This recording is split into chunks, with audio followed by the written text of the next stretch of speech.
بسم اللہ الرحمن الرحیم۔ السلام علیکم رحمۃ اللہ وبرکاتہ۔ میں ہوں جمیل احمد جامی۔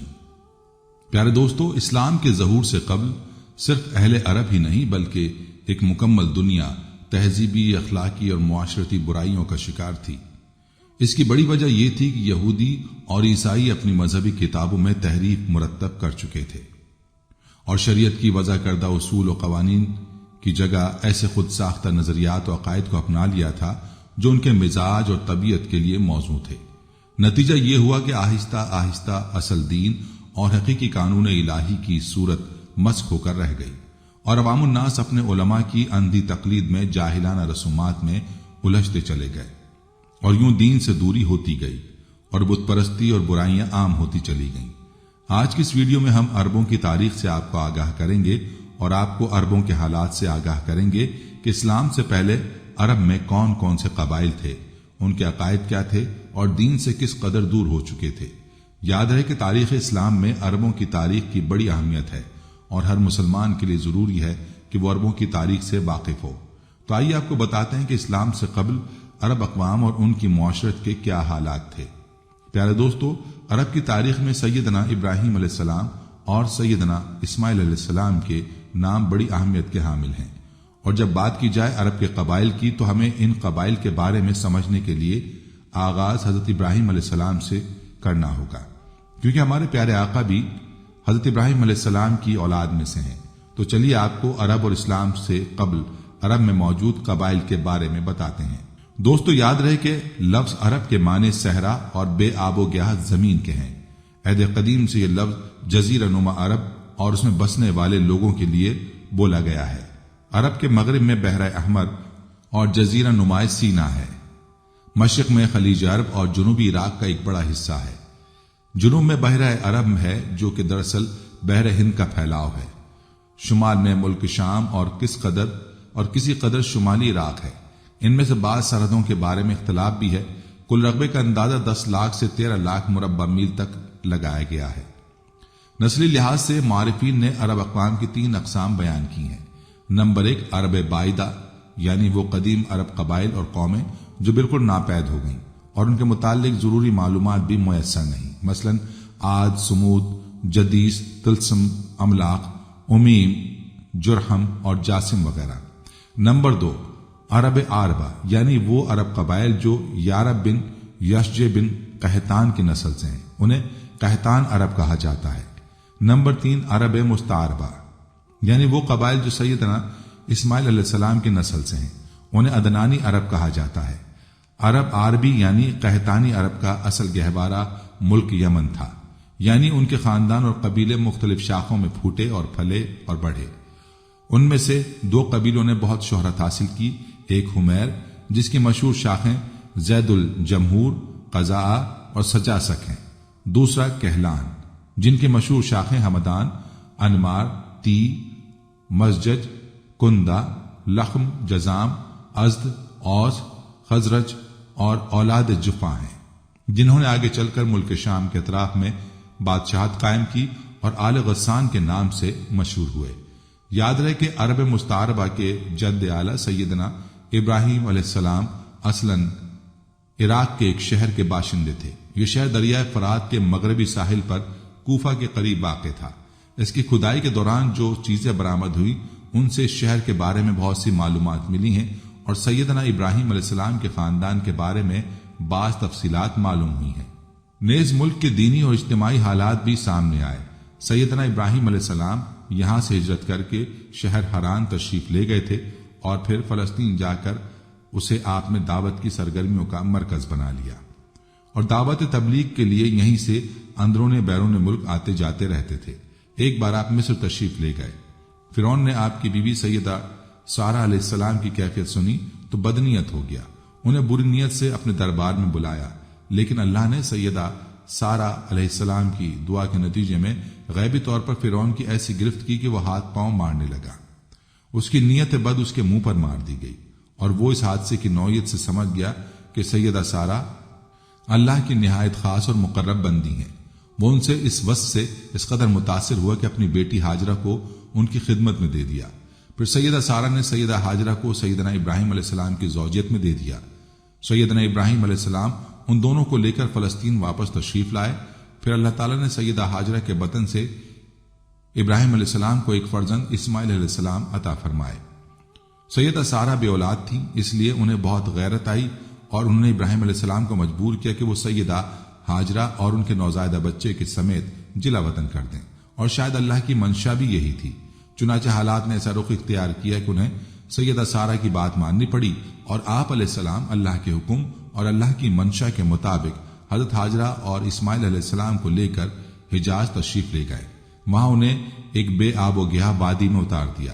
اسی جگہ آج بیت اللہ ہے، اس وقت نہیں تھا، صرف ٹیلوں کی طرح ابھری ہوئی زمین تھی۔ سیلاب آتا تو دائیں بائیں سے کترا کر نکل جاتا تھا۔ وہیں مسجد الحرام کے بالائی حصے میں زمزم کے پاس ایک بہت بڑا درخت تھا۔ آپ نے ان دونوں کو اسی درخت کے پاس چھوڑا تھا۔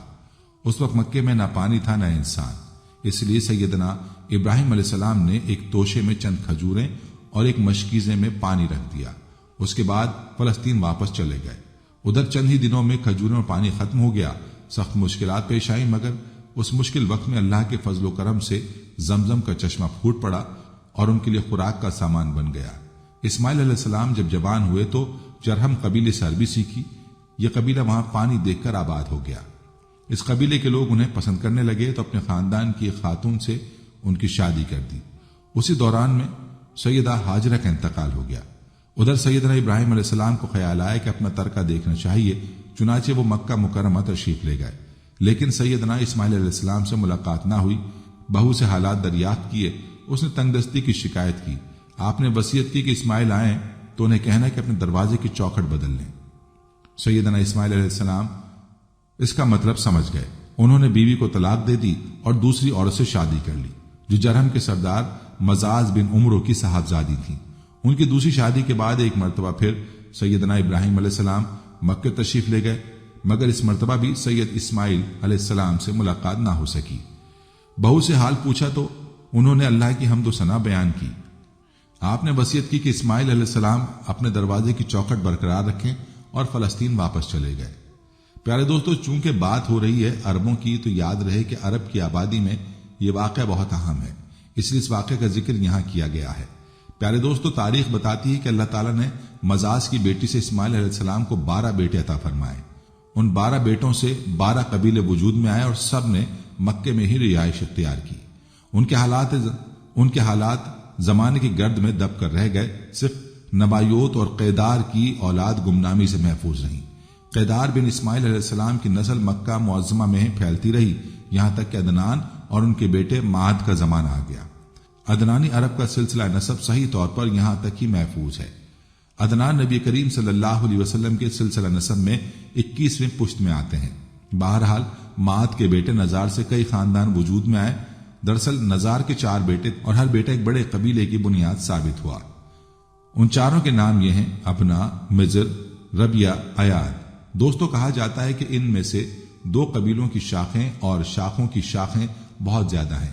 چنانچہ ربیہ سے اسد بن ربیہ، انزا سے عبد القیس، وائل، بکر، تغلب اور بنو حنیفہ وغیرہ وجود میں آئے۔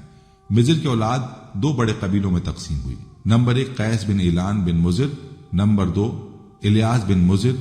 قیس اعلان سے بنو سلیم، بنو حوازن، بنو غطفان، غطفان سے ابس، زیبان اور اشجع وغیرہ وجود میں آئے۔ اسی طرح الیاس بن مضر سے مدرکہ، بنو اسد بن خزیمہ اور کنانہ بن خزیمہ کے قبائل وجود میں آئے۔ پھر کنانہ سے قریش کا قبیلہ وجود میں آیا۔ پھر قریش کی مختلف شاخوں میں تقسیم ہوئے۔ مشہور قریشی شاخوں کے نام یہ ہیں: جمحہ، سہم، عدی، مخزوم، تیم، زہرہ اور قصہ بن کلاب کے خاندان، یعنی عبد الدار، اسد اور عبد المناف، یہ تینوں قصہ کے بیٹے تھے۔ ان میں سے عبد المناف کے 4 بیٹے ہوئے، جن سے 4 ذیلی قبیلے وجود میں آئے، یعنی عبد الشمس، نوفل، مطلب اور ہاشم۔ انہی ہاشم کی نسل سے اللہ تعالیٰ نے ہمارے نبی محمد صلی اللہ علیہ وآلہ وسلم کا انتخاب فرمایا۔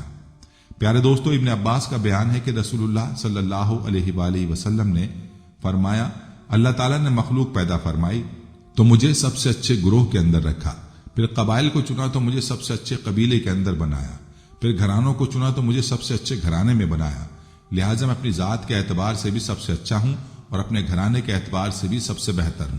جس وقت جزیرہ عرب پر اسلام کا سورج طلوع ہوا، وہاں دو قسم کے حکمران تھے، ایک تاج پوش بادشاہ جو حقیقت میں آزاد اور خود مختار نہیں تھے، اور دوسرے قبائلی سردار جنہیں اختیارات کے حساب سے وہی حیثیت حاصل تھی جو تاج پوش بادشاہوں کی تھی، لیکن ان کی اکثریت کو ایک امتیاز یہ حاصل تھا کہ وہ مکمل طور پر آزاد اور خود مختار تھے۔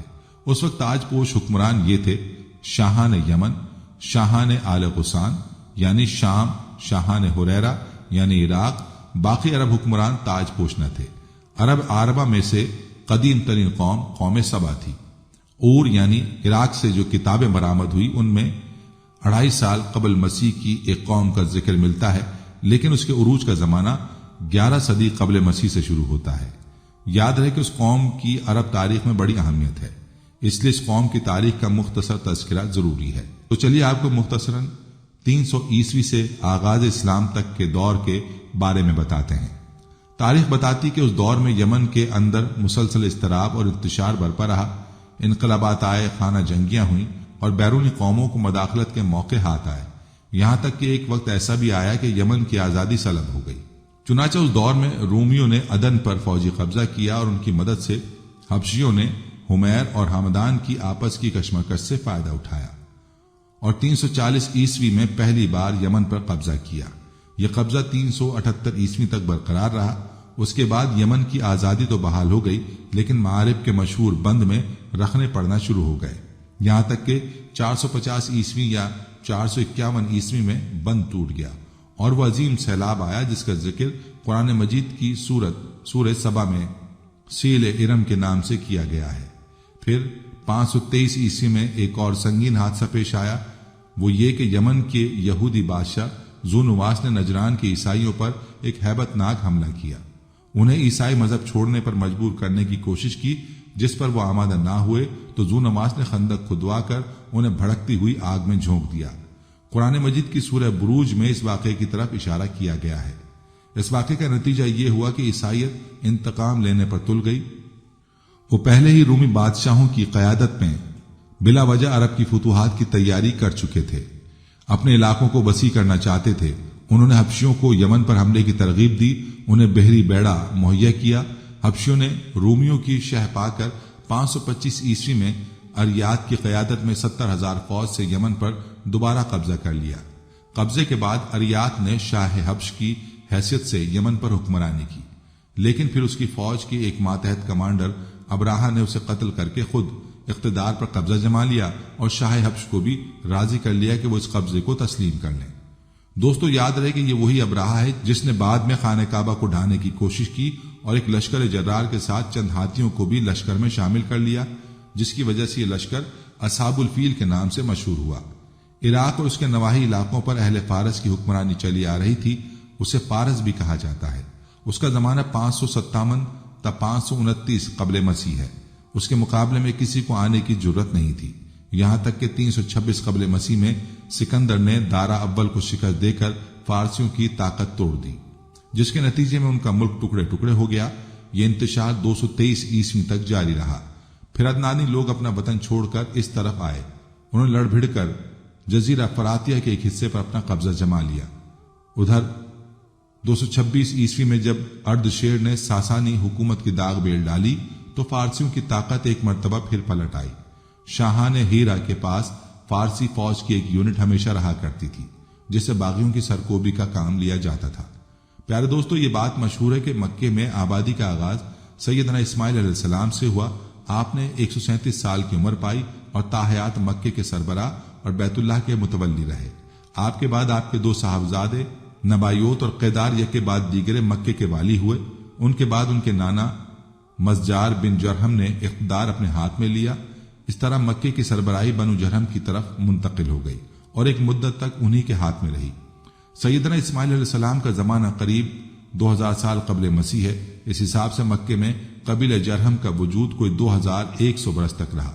ان کی حکمرانی قریباً 2000 برس تک رہی۔ پیارے دوستو، تاریخ بتاتی ہے کہ بنو قزاع نے مکے پر قبضہ کرنے کے بعد بنو بکر کو شامل کیے بغیر تنہا اپنی حکمرانی قائم کی۔ البتہ 3 اہم امتیازی منصب مزرعی قبائل کے حصے میں آئے۔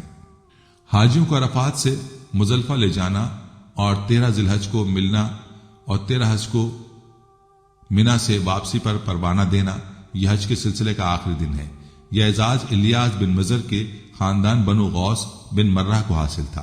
اس کے علاوہ 10 ذی الحج کی صبح کو مزدلفہ سے منا تک روانگی، یہ اعزاز بنو عدوان کو حاصل تھا، اور اسی طرح حرام مہینوں کو آگے پیچھے کرنا، یہ اعزاز بنو کنانہ کی ایک شاخ بنو تمیم بن عدی کو حاصل تھا۔ یاد رہے کہ مکہ مکرمہ پر بنو قزا کا اقتدار کوئی 300 برس تک رہا۔ یہی زمانہ تھا جب عدنانی قبائل مکے اور حجاز سے نکل کر نجف، عراق اور بحرین وغیرہ میں پھیلے، اور مکہ کے اطراف میں قریش کی صرف چند شاخیں قائم رہیں، مگر مکے کی حکومت اور بیت اللہ کی تولیت میں ان کا کوئی حصہ نہ تھا، یہاں تک کہ قصا بن کلاب کا دور آیا۔ قصا نے مکے کا بندوبست اس طرح سے کیا کہ قریش کو مکے کے اطراف سے بلا کر پورا شہر ان میں تقسیم کر دیا اور ہر خاندان کا ٹھکانہ مقرر کر دیا۔ البتہ مہینے آگے پیچھے کرنے والوں کو ان کے مناسب پر برقرار رکھا، کیونکہ قصا یہ سمجھتا تھا کہ یہ ریت ہے، اس میں وہ رد و بدل کرنا درست نہیں۔ دوستو، آپ کو بتاتے چلیں کہ قصا کا ایک کارنامہ یہ بھی ہے کہ اس نے حرم کعبہ کے شمال میں دار الندوہ تعمیر کیا۔ اس کا دروازہ مسجد کی طرف تھا۔ دار الندوہ دراصل قریش کی پارلیمنٹ تھی، جہاں تمام بڑے بڑے اور اہم معاملات کے فیصلے ہوتے تھے۔ قریش پر دار الندوہ کے بہت احسانات ہیں، کیونکہ یہ ان کے اتحاد کا ضامن تھا اور یہیں ان کے الجھے ہوئے مسائل احسن طریقے سے حل ہوتے تھے۔ یاد رہے کہ قصا کو عظمت اور سربراہی کے کئی مرتبے حاصل تھے۔ نمبر 1، دار الندوہ کی صدارت، جہاں بڑے بڑے معاملات کے فیصلے ہوتے تھے اور جہاں یہ لوگ اپنی بیٹیوں کی شادیاں بھی کرتے تھے۔ نمبر 2، جنگ کا پرچم بھی اسی کے ہاتھوں میں باندھا جاتا تھا۔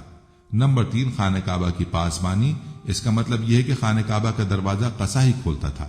خانہ کعبہ کی خدمت اسی کے ذمے تھی، چابی بردار وہی تھا۔ نمبر 4، سقایا یعنی پانی پلانا۔ اس کی صورت کچھ یوں تھی کہ حوض میں حاجیوں کے لیے پانی بھر دیا جاتا اور اس میں کچھ کھجور اور کشمش ڈال کر اسے شیریں بنایا جاتا تھا۔ حجاج جب مکے آتے تو اسے پیتے تھے۔ نمبر 5، رفادہ یعنی حاجیوں کی میزبانی۔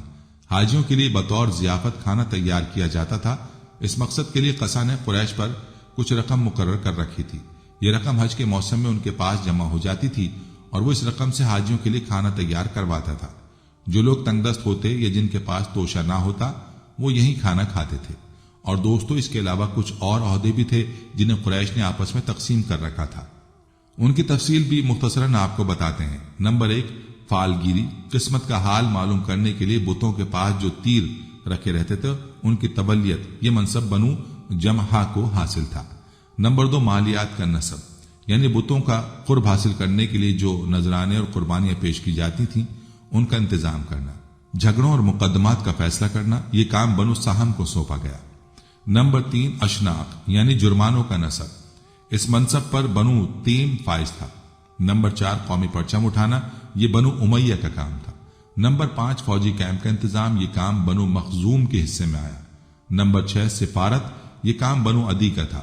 قبائل میں سردار کو وہی اختیارات حاصل تھے جو کسی بادشاہ کو حاصل ہوتے ہیں، حتیٰ کہ بعض کرداروں کا یہ حال تھا کہ اگر کبھی وہ بگڑ جاتے تو ہزاروں تلواریں بے نیام ہو جاتی تھیں، اور وہ یہ بھی نہیں پوچھتے تھے کہ سردار کے غصے کا سبب کیا ہے۔ جزیرہ عرب کے 3 سرحدی علاقے تھے، یہ تینوں غیر ممالک کے پڑوس میں تھے۔ ان کی سیاسی حالت سخت پریشان کن تھی۔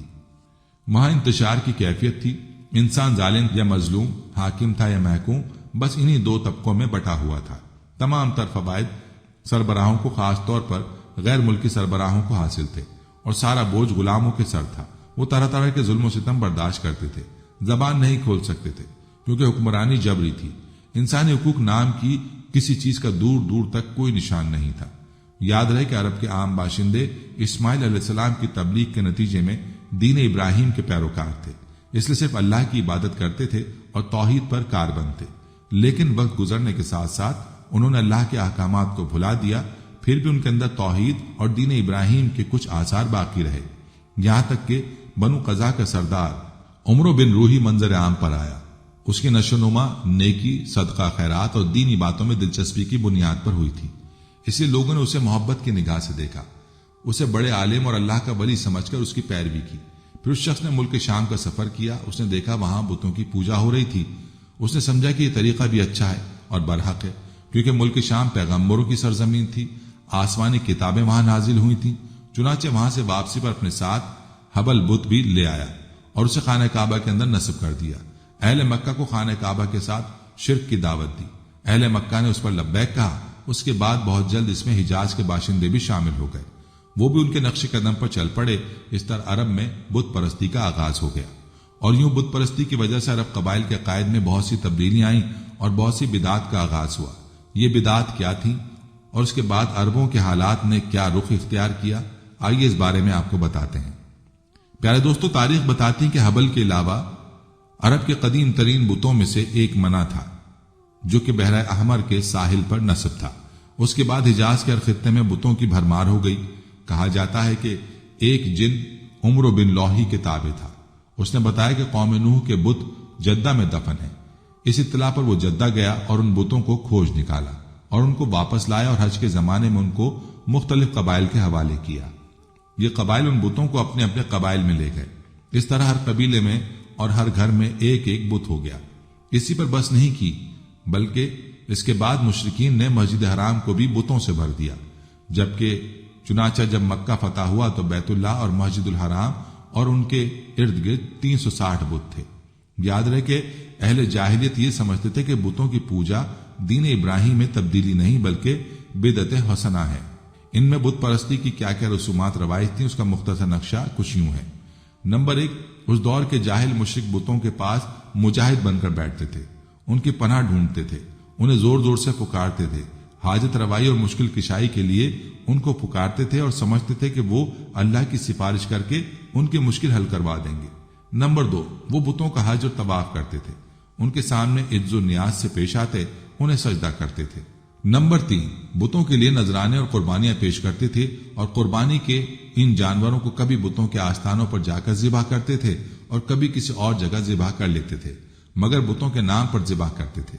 ذبح کی ان دونوں صورتوں کا ذکر اللہ تعالیٰ نے قرآن مجید میں سورہ المائدہ کی آیت نمبر 33 میں یوں بیان کیا ہے، یعنی وہ جانور بھی حرام ہیں جو آستانوں پر ذبح کیے گئے ہوں۔ دوسری جگہ یعنی سورہ انعام کی آیت 121 میں فرماتے ہیں، یعنی اس جانور کا گوشت مت کھاؤ جس پر اللہ کا نام نہ لیا گیا ہو۔ نمبر 4، بتوں کا قرب حاصل کرنے کا ایک طریقہ یہ بھی تھا کہ مشرکین اپنی سمجھ کے مطابق اپنے کھانے پینے کی چیزیں اور کھیتی کی پیداوار کا ایک حصہ بتوں کے لیے خاص کرتے تھے۔ اس سلسلے میں ان کا دلچسپ رواج یہ تھا کہ وہ اللہ کے لیے بھی اپنے جانوروں اور کھیتی کا ایک حصہ خاص کرتے تھے، پھر مختلف اسباب کی بنا پر اللہ کا حصہ تو بتوں کی طرف منتقل کر سکتے تھے، لیکن بتوں کا حصہ کسی بھی حال میں اللہ کی طرف منتقل نہیں کر سکتے تھے۔ اس بری عادت کا تذکرہ بھی اللہ نے سورہ انعام کی آیت 136 میں یوں بیان کیا ہے، اللہ تعالیٰ نے جو کھیتی اور چوپائے پیدا کیے ہیں اس کا ایک حصہ انہوں نے اللہ کے لیے مقرر کیا، اور خود کہتے ہیں کہ یہ اللہ کے لیے ہے اور یہ ہمارے شرکاء کے لیے ہے، تو جو ان کے شرکاء کے لیے ہوتا ہے وہ تو اللہ کے لیے نہیں پہنچتا، مگر جو اللہ کے لیے ہوتا ہے وہ ان کے شرکاء کے لیے پہنچ جاتا ہے۔ کتنا برا ہے وہ فیصلہ جو یہ لوگ کرتے ہیں۔ نمبر 5، بتوں کا قرب حاصل کرنے کے لیے ایک طریقہ یہ بھی تھا کہ وہ مشرکین چوپایوں اور کھیتی میں مختلف قسم کی نظریں مانتے تھے۔ اللہ تعالیٰ سورہ انعام کی آیت 138 میں فرماتے ہیں، ان مشرکوں نے اپنے خیال پر یہ بھی کیا کہ یہ چوپائے اور کھیتیاں مکروہ ہیں، انہیں وہی کھا سکتا ہے جنہیں ہم چاہیں، اور یہ وہ چوپائے ہیں جن کی پیٹھ حرام کی گئی ہے، یعنی نہ ان پر سواری کی جا سکتی ہے اور نہ سامان لادا جا سکتا ہے، اور کچھ چوپائے ایسے ہیں جن پر یہ اللہ پر افترا کرتے ہوئے اللہ کا نام نہیں لیتے۔ یہ تھے ان کے عقائد۔ انہی جانوروں میں بحیرہ، صائبہ اور حام تھے۔ سیرت نگار ابن اسحاق کہتے ہیں کہ بحیرہ صائبہ کی بچی کو کہا جاتا ہے، اور صائبہ اس اونٹنی کو کہا جاتا ہے جس پر پے در پہ مادہ بچے پیدا ہوں، درمیان میں کوئی نر نہ ہو۔ ایسی اونٹنی کو آزاد چھوڑ دیا جاتا تھا، اس پر سواری نہیں کی جاتی تھی، اس کے بال بھی نہیں کاٹے جاتے تھے، اور مہمان کے سوا اس کا دودھ کوئی بھی نہیں پی سکتا تھا۔ اس کے بعد وہ اپنی جو مادہ بچہ جنتی اس کا کان چیر دیا جاتا اور اسے بھی اس کی ماں کے ساتھ آزاد چھوڑ دیا جاتا، اس پر سواری بھی نہ کی جاتی، اس کے بال نہ کاٹے جاتے، اور مہمان کے سوا کوئی اس کا دودھ نہیں پیتا۔ اسی کو بحیرہ کہتے ہیں، اور صائبہ اس کی ماں ہے۔ حام اس اونٹ کو کہتے ہیں جس کی اونٹنی سے پے در پہ مادہ بچے ہوتے تھے، درمیان میں کوئی نر نہ ہوتا۔ ایسے میں اونٹ کی پیٹھ محفوظ کر دی جاتی، نہ اس پر سواری کی جاتی، نہ اس کے بال کاٹے جاتے، بلکہ اس کو اونٹوں کے ریوڑ میں چھوڑ دیا جاتا، اس کے سوا اس سے کوئی اور فائدہ نہ اٹھایا جاتا۔ دوستو، یاد رہے کہ عرب اپنے بتوں کے ساتھ یہ سب عقیدے اس لیے کرتے تھے کہ یہ بت انہیں اللہ کے قریب کر دیں گے اور اللہ کے حضور ان کی سفارش کریں گے۔ چنانچہ مشرکین جو کہتے تھے، اللہ تعالیٰ نے قرآن مجید میں سورہ زمر کی آیت نمبر 3 میں اس کا تذکرہ اس طرح کیا ہے، ہم ان کی عبادت صرف اس لیے کر رہے ہیں کہ وہ ہمیں اللہ کے قریب کر دیں۔ اس طرح قرآن کریم کی سورہ یونس کی آیت 18 میں یہ الفاظ یوں آئے ہیں کہ یہ مشرکین اللہ کے سوا ان کی عبادت کرتے ہیں جو انہیں نہ نفع پہنچا سکتے ہیں نہ نقصان، اور کہتے ہیں کہ یہ اللہ کے پاس ہمارے سفارشی ہیں۔ پیارے دوستو، آپ کو بتاتے چلے کہ مشرکین عرب کاہنوں اور نجومیوں کی خبروں پر بھی ایمان رکھتے تھے۔ یاد رہے کہ کاہن اسے کہتے ہیں جو آنے والے واقعات کی پیشگوئی کرے اور جو چھپے ہوئے رازوں کو جاننے کا دعویٰ کرے، اور نجومی اسے کہتے ہیں جو ستاروں پر غور کر کے ان کی رفتار اور اوقات کا حساب لگا کر پتہ لگاتا ہے کہ دنیا میں آئندہ کیا حالات اور واقعات پیش آئیں گے۔ ان نجومیوں کی خبروں پر ایمان لانا دراصل ستاروں پر ایمان لانا ہے۔ مشرکین میں بدشگونی کا بھی رواج تھا۔ اس کی صورت یہ تھی کہ مشرکین کسی چڑیا یا ہرن کے پاس جا کر اسے بھگاتے تھے، اگر وہ دائیں بھاگ جاتا تو اسے اچھا شگون سمجھتے اور کامیابی کی علامت خیال کرتے اور اپنا کام کر لیتے۔ اگر وہ بائیں طرف بھاگتا تو اسے نحوست خیال کر کے اپنے کام سے باز رہتے۔ اسی طرح کوئی چڑیا یا جانور رستہ کاٹ دیتا تو اسے منحوس خیال کرتے۔ اسی سے ملتی جلتی ایک حرکت یہ بھی تھی کہ مشرکین خرگوش کے ٹخنے کی ہڈی لٹکاتے تھے اور بعض دنوں، بعض مہینوں، بعض جانوروں، بعض عورتوں کو منحوس جانتے تھے، اور آج کے دور میں بھی ایسی باتیں سننے میں آتی ہیں، کالی بلی راستہ کاٹ گئی، اللہ خیر کرے وغیرہ۔ پیارے دوستو، قریش کی ایک بدعت یہ تھی کہ وہ کہتے تھے کہ ہم سیدنا ابراہیم علیہ السلام کی اولاد ہیں، حرم کے پاسبان، بیت اللہ کے والی اور مکے کے باشندے ہیں، کوئی شخص ہمارا ہم مرتبہ نہیں اور نہ کسی کے حقوق ہمارے حقوق کے مساوی ہیں۔ اس لیے یہ لوگ اپنا نام ہنس یعنی بہادر رکھتے تھے، یعنی ہمارے شایان شان نہیں کہ ہم حدود حرم سے باہر جائیں۔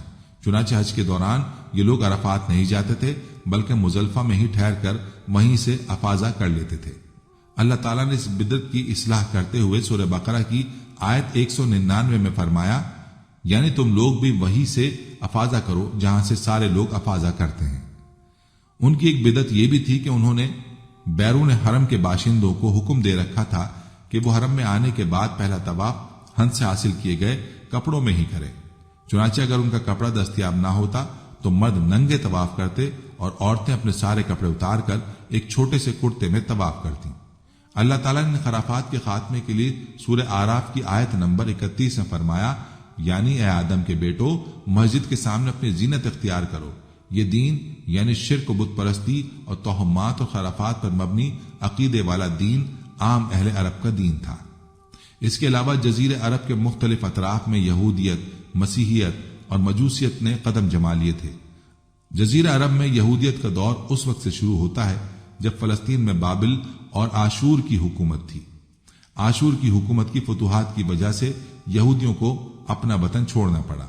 اس حکومت کی سخت گیری کے ہاتھوں یہودی بستیوں کی تباہی اور ویرانی کا نتیجہ یہ ہوا کہ یہودیوں کی ایک جماعت فلسطین چھوڑ کر حجاز کے شمال میں آ بسی اور یثرب اور خیبر میں آباد ہو کر یہاں باقاعدہ اپنی بستیاں بسا لیں، قلعے تعمیر کر لیے اور گڑھیاں بنا لیں۔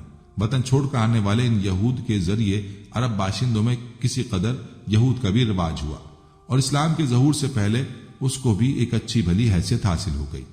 پیارے دوستو، آپ جانتے ہیں کہ اسلام کے ظہور کے وقت مشہور یہود قبائل کون کون سے تھے؟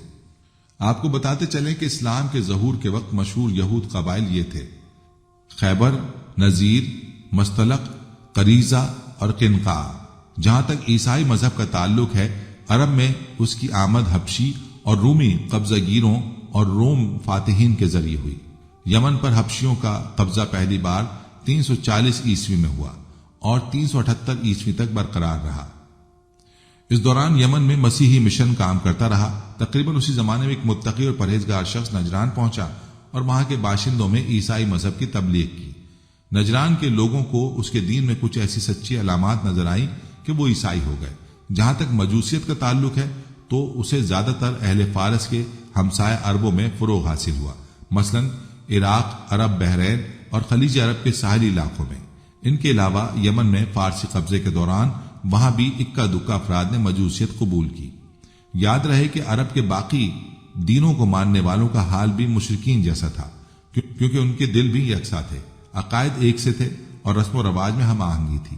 عرب آبادی مختلف طبقات میں بٹی ہوئی تھی، ہر طبقے کے حالات ایک دوسرے سے بہت زیادہ مختلف تھے۔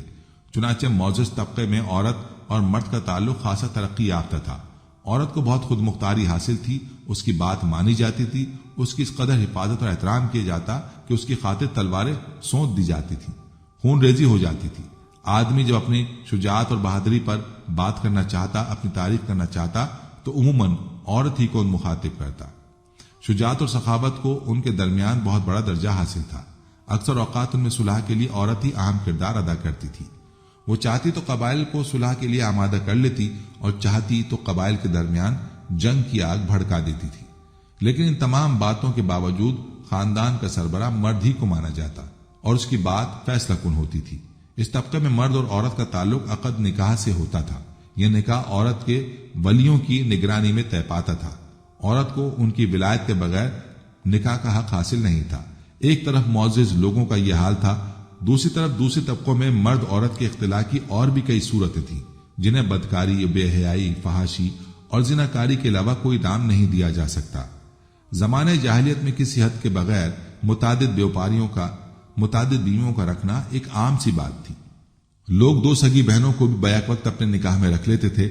باپ کی بیوی کو طلاق دینے کے بعد اس کے فوت ہونے پر بیٹا اپنی سوتیلی ماں سے بھی نکاح کر لیتا تھا۔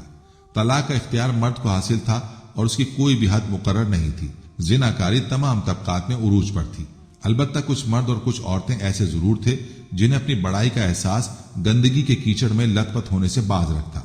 پھر آزاد عورتوں کا حال لونڈیوں کی نسبت اچھا تھا۔ اصل مصیبت لونڈیاں ہی تھیں۔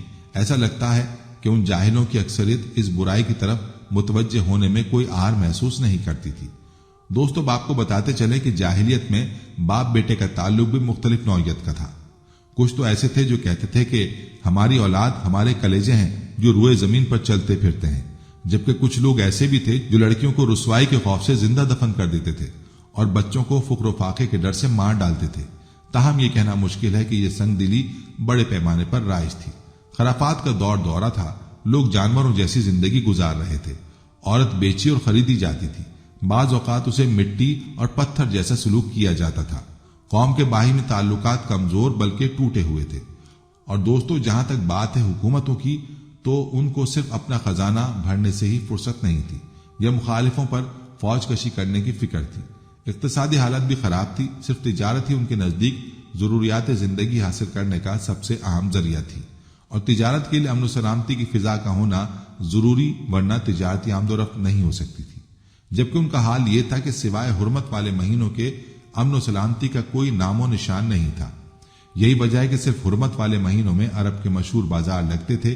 جہاں تک صنعتوں کا معاملہ ہے تو عرب اس میدان میں ساری دنیا سے پیچھے تھے۔ کپڑے کی بنائی اور چمڑے کی رنگائی وغیرہ کی شکل میں جو چند صنعتیں پائی بھی جاتی تھیں، وہ یمن، ہیرا اور شام سے ملے ہوئے علاقوں میں تھیں۔ البتہ اندرون عرب میں غلہ بانی اور کھیتی باڑی کا کسی قدر رواج تھا۔ ساری عرب عورتیں سود کاٹتی تھیں، لیکن مشکل یہ تھی کہ سارا مال و متاع ہمیشہ لڑائیوں کی زد میں رہتا تھا۔ غربت عام تھی، لوگ ضروری لباس تک سے محروم تھے۔ دوستو، یہ بات تو مشہور اور عام ہے کہ اہل جاہلیت میں کمینی اور رذیل عادات پائی جاتی تھیں، عقل کے خلاف باتوں کی بھرمار تھی۔ تاہم ان میں کچھ پسندیدہ اخلاق بھی تھے۔ ان اصلاحات کو دیکھ کر انسان دنگ رہ جاتا ہے۔ نمبر 1، ان کی خوبی یہ تھی کہ وہ ایک دوسرے سے آگے نکل جانے کی کوشش میں لگے رہتے تھے، اور اس پر فخر کرنے کا عالم یہ تھا کہ عرب کے آدھے اشعار اسی کی نظر ہو جاتے تھے۔ اس وصف کی بنیاد پر کوئی اپنی تعریف کرتا تو کوئی دوسروں کی۔ حالت یہ تھی کہ سخت سردی اور بھوک کی حالت میں بھی کوئی مہمان آ جاتا اور میزبان کے پاس اپنی سواری والی اونٹنے کے سوا کچھ نہ ہوتا، اور کنبے کی ضرورت پوری کرنے کا ذریعہ بھی وہی سواری ہوتی تو مہمان کے لیے ذبح کر دیتا۔ وہ جوا کھیلتے تھے۔ ان کا خیال تھا کہ یہ بھی سخاوت کی ایک قسم ہے، کیونکہ انہیں جو نفع حاصل ہوتا یا نفع حاصل کرنے والوں سے جو کچھ زائد بچتا رہتا اس کو وہ مسکینوں کو دے دیتے تھے۔ اس لیے قرآن پاک نے شراب اور جوئے کے نفع کا سرے سے ہی ذکر نہیں کیا، بلکہ سورہ بقرہ کی آیت 219 میں فرمایا، ان دونوں کا گناہ ان کے نفع سے بڑھ کر ہے۔ نمبر 2، ایفاء عہد، یعنی وعدے کا پورا کرنا بھی دور جاہلیت کے اخلاق میں فاضلہ میں سے تھا۔ عہد کو ان کے نزدیک دین کی حیثیت حاصل تھی، جس سے وہ ہر حال میں چمٹے رہتے تھے اور اس راستے میں اپنی اولاد کا خون اور اپنے گھر بار کی تباہی بھی ہیچ سمجھتے تھے۔ نمبر 3، خودداری اور عزت نفس پر قائم رہنا اور ظلم و جبر برداشت نہ کرنا بھی اہل جاہلیت کے اوصاف میں سے تھا۔ اس کا نتیجہ یہ تھا کہ ان کی شجاعت اور غیرت حد سے بڑی ہوئی تھی اور وہ فوراً بھڑک اٹھتے تھے اور چھوٹی سے چھوٹی توہین آمیز بات پر تلوار اور نیزہ اٹھا لیتے تھے اور نہایت خون ریز جنگ چھڑ جاتی اور انہیں اس جنگ میں اپنی جان کی قطعاً پرواہ نہ رہتی تھی۔ نمبر 4، عزائم کی تکمیل۔ اہل جاہلیت میں ایک خاص بات یہ تھی کہ جب وہ کسی کام کو فخر کا ذریعہ سمجھ کر انجام دینے پر تل جاتے تو پھر کوئی رکاوٹ انہیں روک نہیں سکتی تھی۔ وہ اپنی جان پر کھیل کر اس کام کو انجام دے ڈالتے تھے۔ نمبر 5، سنجیدگی اور بردباری۔ یہ خوبی بھی ان کے قریب قابل فخر تھی کیونکہ ان کی شجاعت حد سے بڑھ کر تھی۔ نمبر 6، سادگی، یعنی رہن سہن کی الجھنوں اور داؤ پیچ سے نا واقف تھے۔ اس کا نتیجہ یہ تھا کہ ان میں سچائی اور امانت داری پائی جاتی تھی، دھوکہ دہی اور بدعہدی سے دور تھے۔ ان کے اخلاق میں ایفاء عہد، عزم کی پختگی سب سے زیادہ نفع مند تھی، کیونکہ زبردست قوت اور پختہ ارادے کے بغیر شر و فساد کا اختتام اور نظام عدل کا قیام ممکن نہیں تھا۔ پیارے دوستو، یہ تھا تذکرہ اہل اسلام سے پہلے عربوں کے عقائد کا، اور ان کی خامیاں اور خوبیاں بھی آپ نے ملاحظہ کی۔ دوستو، خلاصہ کلام یہ ہے کہ جس وقت رسول اکرم صلی اللہ علیہ وآلہ وسلم کی ولادت باسعادت ہوئی، اس وقت مذکورہ جاہلانہ رسومات، خود ساختہ مذہبی و سماجی بندشیں اور تہذیب و اخلاقی تنزلی اپنے عروج پر تھی۔ ہر طرف فتنہ و فساد کا تنور دہک رہا تھا، سماج میں تخریب کاری اور اوہام پرستی کا رواج تھا، دنیا شرک و تسلیس کے اندھیروں میں بھٹک رہی تھی، آبادی کے تناسب سے خدا وجود میں آ رہے تھے، ہر قبیلہ اپنے بنائے ہوئے خدا پر ناز کرتا تھا، عوام فکری اور اخلاقی تخریب کاری کا شکار تھے۔ عرب کے صحراؤں میں انسان نما جانور رہتے تھے جو بات کا بتنگڑ بنانے میں دیر نہیں کرتے تھے، بلکہ فساد و خون ریزی ان کی عادت کا حصہ بن چکی تھی۔ عرب کو جلی ہوئی زمین کے نام سے یاد کیا جاتا تھا۔ عرب کے لوگ اس حد تک جہالت میں مبتلا ہو چکے تھے کہ انہیں اپنے خونی رشتوں کی کوئی پاسداری کا خیال نہیں تھا، گویا کہ ان لوگوں کے دلوں میں تھوڑا سا خوف خدا اور انسانیت نامی چیز نہیں ہوتی تھی۔ عرب معاشرے میں اسلام سے قبل ہر طرف معاشرتی برائیاں عام تھی، ہر طرف جوا، شراب نوشی، جھوٹ، زنا اور رقص کی محافل وغیرہ عام تھی، اور یہ لوگ یہ برائیاں کر کے فخر محسوس کرتے تھے، انہیں تھوڑی سی بھی ندامت نہیں ہوتی تھی۔ یہ لوگ محنت سے سرکشی اختیار کرتے تھے اور غلاموں پر ان کی حیثیت سے زیادہ بوجھ ڈالتے تھے۔ اگر کوئی فرد ان لوگوں کا ساتھ نہ دیتا تو یہ لوگ اس کے خلاف ہر سطح پر بغاوت کرتے اور وہ مجبور ہو جاتا ان لوگوں کی بات ماننے پر۔ عرب میں بت پرستی کا بانی عمرو بن لوحی تھا۔ یاد رہے کہ عمرو سے پہلے جرہم کعبے کے متولی تھے۔ عمرو نے بنی جرہم کے ساتھ جنگ کی اور انہیں مکہ سے جلا وطن کر دیا اور خود حرم کا متولی بن بیٹھا۔ روایات میں آتا ہے کہ ایک دفعہ کسی سنگین مرض میں مبتلا ہوا تو کسی نے اسے بتایا کہ ملک شام بلقا کے مقام پر ایک گرم پانی کا چشمہ ہے، اگر تم وہاں جا کر اس پانی سے غسل کرو تو شفا یاب ہو جاؤ گے۔ یہ بلقا پہنچا، اس چشمے کے پانی سے غسل کیا تو صحت یاب ہو گیا۔ وہاں کے باشندوں کو اس نے دیکھا کہ وہ بتوں کی پرستش کرتے ہیں۔ اس نے کہا مجھے بھی ان بتوں میں سے چند بت دے دو۔ انہوں نے حسب خواہش اسے چند بت دے دیے، وہ انہیں لے کر مکہ آیا اور خانہ کعبہ کے ارد گرد نصب کر دیے۔ چنانچہ کعبہ چونکہ عرب کا مرکز تھا، اس لیے تمام قبائل میں بت پرستی کا رواج ہو گیا۔ پیارے دوستو، آپ کو بتاتے چلیں کہ یہ لوگ اپنے دین ابراہیمی کے پیروکار تھے، مگر دین ابراہیمی کی تعلیمات سے ان کا دور دور تک کوئی رشتہ نہ تھا، بلکہ جن چیزوں کی دین ابراہیم میں ممانعت تھی ان چیزوں کو یہ لوگ اختیار کیے ہوئے تھے۔ ان لوگوں نے دین ابراہیم کو موڑ توڑ کر اپنی خواہشات کے مطابق بنا لیا تھا۔ یہ لوگ بتوں کی پوجا میں مبتلا ہو چکے تھے، اس کے علاوہ ان کے سامنے سجدہ ریز ہوتے، ان سے دعائیں کرتے، ان کے سامنے قربانیاں کرتے اور انہیں اللہ تعالیٰ عز و جل کا نعوذ باللہ شریک مانتے تھے۔ اس کے علاوہ ان لوگوں میں سے اکثر آگ، پانی، ہوا، سورج، چاند اور ستاروں وغیرہ کی عبادت بھی کرتے تھے۔ روایات بتاتی ہیں کہ ان لوگوں کے اندر منافقت پر مبنی انفرادی طرز عمل کو بڑا اچھا تصور کیا جاتا تھا، اور ایسے شخص کو اس معاشرے میں بڑی قدر کی نگاہ سے دیکھا جاتا تھا۔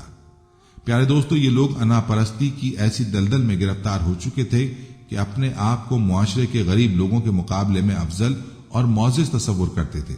گویا ان لوگوں کے دلوں میں میں کا جذبہ کوٹ کوٹ کر بھرا ہوا تھا۔ ان لوگوں کے اندر غرور و تکبر اس حد تک تھا، اگر راستے میں چلتے ہوئے کوئی شخص ان کے آگے چلنا شروع کر دیتا تو وہ اس کو اپنی توہین تصور کرتے اور اس کو سخت سے سخت سزا دیتے۔ اگر وہ شخص آگے سے بول پڑتا تو اس کو قتل کر دیتے۔ گویا ان لوگوں کے دلوں میں انسانیت نامی کوئی چیز نہیں تھی۔ تاریخ بتاتی ہے کہ یہ لوگ عورتوں کو پاؤں کی جوتی تصور کرتے تھے۔ یہی نہیں بلکہ ان کی عزت پامال کرنے میں بھی کسی سے کم نہ تھے، اور اگر ان کے ہاں لڑکی پیدا ہو جاتی تو یہ اس کو برا تصور کرتے اور اس کو زندہ دفن کر دیتے تھے۔